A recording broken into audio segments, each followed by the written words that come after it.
The Tarasoff exception refers to a duty to warn, which was established by the Tarasoff case in California. Basically, if a therapist's client makes a specific threat against an identifiable third party, the therapist may be obliged to warn that person for their protection. But here's the twist. What if you're zonked out on anesthesia? Do the same rules apply? Well, let's dive into the murky, drugged-out waters of patient-anesthetist confidentiality and see what floats up to the surface. Doctors, like therapists, do have a confidentiality obligation to their patients. This means they shouldn't blab your secrets, even if you're spilling them while high as a kite on medical-grade narcotics. But here's where it gets fun. People under anesthesia might say some weird stuff. It's like their brain is throwing a garage sale and everything's a buck. We're talking anything from confession of love for the nurse's shoes to admitting they're the Zodiac killer.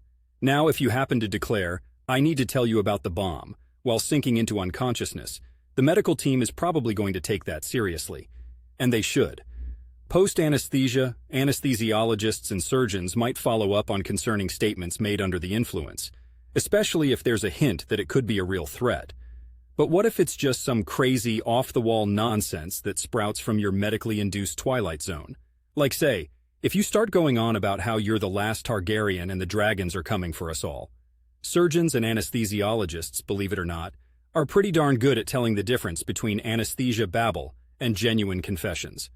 Most of it is shrugged off as the drugs talking. In reality, most medical professionals are not going to break confidentiality for anesthesia-induced gibberish. They have an understanding of the altered state of mind caused by these drugs and will typically regard such statements as unreliable. It would take something exceptionally specific and credible to trigger something akin to the Tarasoff exception. Keep in mind, if you're seeing an anesthesiologist, you're not in therapy. You're there to get through a procedure safely.